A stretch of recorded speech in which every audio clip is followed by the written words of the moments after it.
नमस्कार। सर, मैं एक प्रश्न का उत्तर चाहूँगा आपसे, जानने का प्रयास करूँगा, आप कमेंट बॉक्स में ज़रूर लिख के बताइएगा। जैसे 4 लोग एक बैंक में प्रवेश करते हैं, घुसते हैं, ताला तोड़कर 2 करोड़ रुपए बैंक से निकाल लेते हैं। यह कौन-सा ऑफ़ेंस हो रहा है? क्या हो रहा है? आपने इज़ इट डकैती? चलिए, एक और क्वेश्चन का आप आंसर दीजिए। 5 लोग रास्ते में एक महिला को रोकते हैं और उसको डराते-धमकाते हैं और उसका बैग छीन लेते हैं, जिसमें कुछ कैश और ज्वेलरी भी रहता है। यह कौन-सा अपराध हुआ? क्या कहा आपने? लूट? रॉबरी? चलिए, लास्ट तक जुड़े रहिए इस वीडियो से। मैं आपका friend MK. Jaiswal, UP Sultanpur से। मैं आपको इनके कैज़ुअल आंसर तो दूंगा ही लास्ट तक, क्योंकि बैंक में जो कुछ हुआ वह डकैती नहीं है। अखबार में यही छपने वाला है कि 4 लोगों ने बैंक में डाका डाला। ना रॉन्ग यह, और अखबार में शायद यह भी छप जाए कि 5 लोगों ने एक रास्ते में एक महिला को रोककर उसका बैग लूट लिया। शायद यह छपे, बट टेक्निकल आंसर नहीं है। कॉन्सेप्चुअल क्लियरिटी चाहिए तो लास्ट तक आप ज़रूर जुड़े रहिए, क्योंकि मैं बताने वाला हूँ आपको बीएनएस यानी बीएनएस को कैसे पढ़ा जाना चाहिए। ध्यान से समझने की बात है। आप बीएनएस का ऐप डाउनलोड करिए और उसको देखिए, ध्यान से पढ़िए, चाहे यूट्यूब से पढ़िए। बीएनएस, बीएनएसएस और बीएसए 3 पर आपका कैप्चुअल पकड़ने का फोकस ज़्यादा रहना चाहिए। बीएनएस यानी भारतीय न्याय संहिता, जो हमारा कानून है 2023 का, आपकी जानकारी के लिए मैं आपको बता दूं कि यह 1 जुलाई 2024 से इन्फोर्स हुआ है। कब से? फर्स्ट मतलब 1 जुलाई 2024 से। इसको कैसे पढ़ना चाहिए? इसको कि एक ही बार में बहुत सारा याद हो जाए। बहुत सारे लोग यह क्वेश्चन पूछते हैं, तो सबसे इम्पॉर्टेंट बात यह है कि आपके पास होना चाहिए फोकस। परेशानी की बात यह है कि ह्यूमन फोकस जो है डिमिनिश होता चला गया, और एक रिवेंज साइकोलॉजी या साइकोलॉजिकल स्टेजरी कह रही है कि अभी जो प्रेजेंट ह्यूमन फोकस बचा है वो है 9 सेकेंड का बचा हुआ। जबकि मैं आपको जानकारी दे दूं कि एक समय यह 90 मिनट तक का हुआ करता था। 9 सेकेंड से फोकस को बढ़ाना है। अगर आप फोकस के साथ कोई एक बात पढ़ेंगे ध्यान से, तो आपके लिए हमेशा वो याद रहने वाला है। दूसरी इम्पॉर्टेंट बात है रिवीज़न।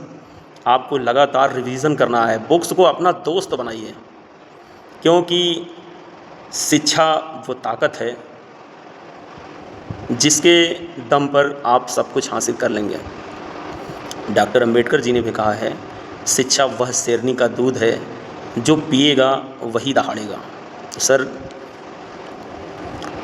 बहुत ही इम्पॉर्टेंट चीज़ है। जब भी आप चीज़ों को पढ़ रहे हैं, सेक्शन को पढ़ रहे हैं, उनकी एसेंशियल आपको समझने होंगे।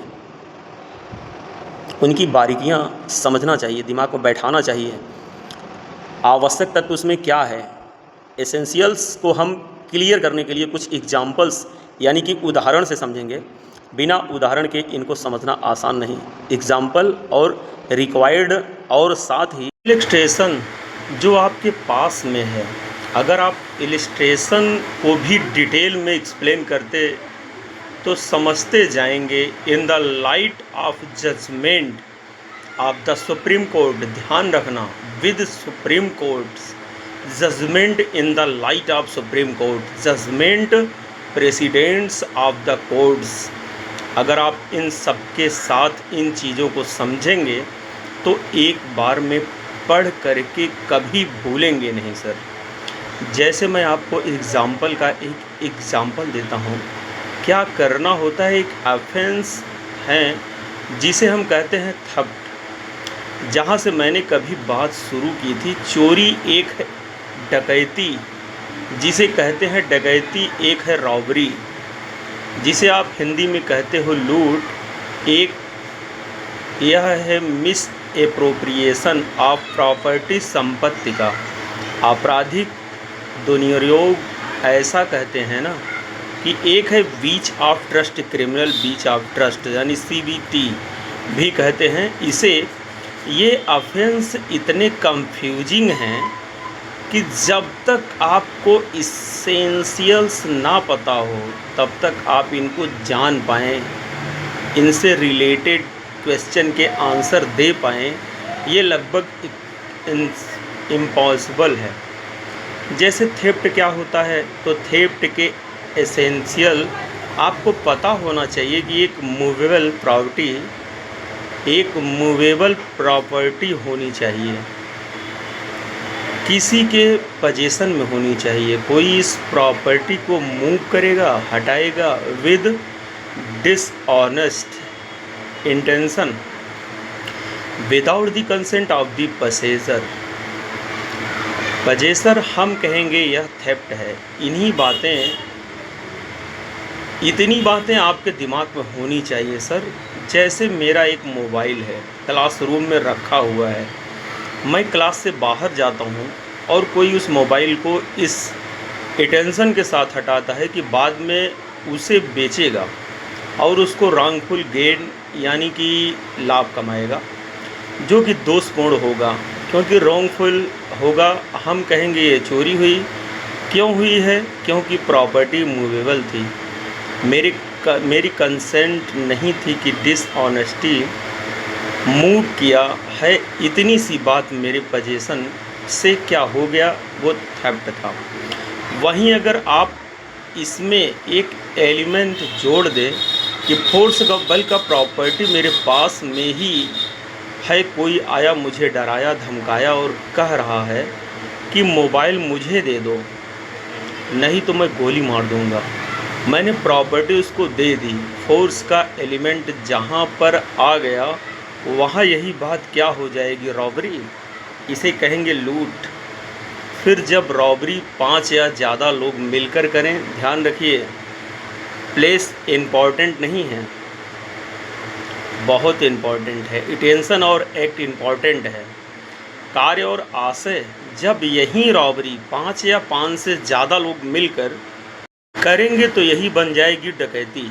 हेलो, तो वापस से आते हैं। बैंक में घुसकर 4 लोगों ने क्या काम किया या 5 लोगों ने क्या काम किया? ताला तोड़ा, भीतर घुसे, वहाँ से प्रॉपर्टी निकाल ली। फोर्स का यूज़ नहीं हुआ।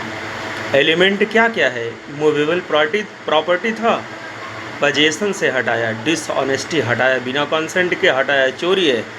बैंक में 2 करोड़ की चोरी हुई है।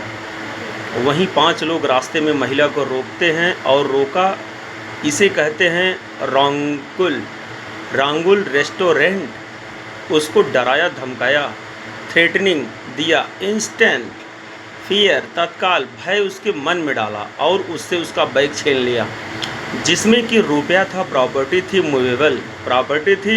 यह रॉबरी है, लेकिन क्योंकि लोग 5 थे, यही डकैती बन जाएगी। तो बैंक में जो हुआ वह चोरी है और रास्ते में जो हुआ वह डकैती है। एलिमेंट्स काम में आएंगे, ध्यान दीजिएगा सर। फिर आगे बढ़ते हैं। अगर यही प्रॉपर्टी मेरी मोबाइल रास्ते में कहीं गिरा हुआ था और कोई व्यक्ति उसको उठा लेता और वह बेच देता, तो यह चोरी नहीं है, क्योंकि ये चोरी का एलिमेंट क्या था? पोजीशन से प्रॉपर्टी को हटाना। रास्ते में गिरा है, प्रॉपर्टी किसी के पोजीशन में ही नहीं था, लेकिन जिसने उठाया उसके पास उसको बेचने का ओनरशिप नहीं था और उसने उसको सेल कर दिया, डिसऑनेस्टी, ताकि उसको फ़ायदा मिल सके। इसे कहते हैं criminal misappropriation of property, lost, criminal breach of trust. क्या है प्रॉपर्टी? एक आदमी दूसरे को एंट्रस्ट करेगा। एंट्रस्ट करने को कहते हैं न्यस्त करना। न्यस्त करना क्या होता है? आइए, आपने किसी को वह सौंपा है। Entrustment is all about for a proper extents periods of time. Property किसी को दी जाएगी निश्चित समय के लिए और किसी पर्पस से, तो हम कहेंगे प्रॉपर्टी एटेंस की गई है। जिस आदमी को प्रॉपर्टी एटेंस किया गया है, अगर वो बेईमानी से, डिसऑनेस्टी उसको मिसप्रोप्रिएट कर ले, अपने लिए यूज़ में ले ले, तो हम कहते हैं कि यह क्रिमिनल ब्रीच ऑफ ट्रस्ट है। जैसे मैंने यही मोबाइल किसी को रिपेयर करने के लिए दिया और उसका काम क्या था? रिपेयर करके सौंपना। एक पर्पस है रिपेयरिंग और सर्टेनर, टाइम है, उसने कहा कि परसों आपको मैं दे दूँगा। अगर ये आदमी मोबाइल बेच देता है तो ये ना तो चोरी है, ना तो डकैती, ना लूट, ये है क्रिमिनल ब्रीच ऑफ ट्रस्ट। ये क्लियरिटी जो मैं अभी आपको दे रहा हूँ कैसे आएगी? जब आप इन रिलेशन के साथ चीज़ों को पढ़ेंगे सर। अपडेट होते रहिए, अपने बुक्स को अपना दोस्त बनाइए सर, और जानिए बीएनएस क्या है, बीएनएसएस क्या है और बीएसए क्या है। तीनों आप पढ़ेंगे तो आप क्रिमिनल लॉ के बारे में बहुत ही बारीकी से जानकारी प्राप्त कर लेंगे सर। जब आप इन रिलेशन के साथ चीज़ों को पढ़ेंगे तो जब ऐसे एग्जाम्पल से आप चीज़ों को समझेंगे तो याद रखिए, सब कुछ भूल सकते हैं लेकिन बीएनएस को कभी नहीं भूलेंगे सर। अगर आप इस क्लियरिटी के साथ बीएनएस पढ़ना चाहते हैं, एक एक बार में चीज़ों को समझ करके याद करना चाहते हैं, तो ऐसे याद करना चाहते हैं कि कभी भूले ना, कमेंट बॉक्स में ज़रूर लिख के बताइए कि क्या मैं आपके लिए बीएनएस का एक सीरीज़ लेकर आऊँ। यूट्यूब पर मैं अगला वीडियो तुरंत आपके लिए पेश करूँगा। आप कमेंट बॉक्स में लिखिए और चैनल को सब्सक्राइब करिए सर। ऐसी जानकारी मैं वीडियो इसलिए बनाता हूँ ताकि सबको जानकारी हो, जनता जागरूक हो सर। धन्यवाद, जुड़े रहिए सर।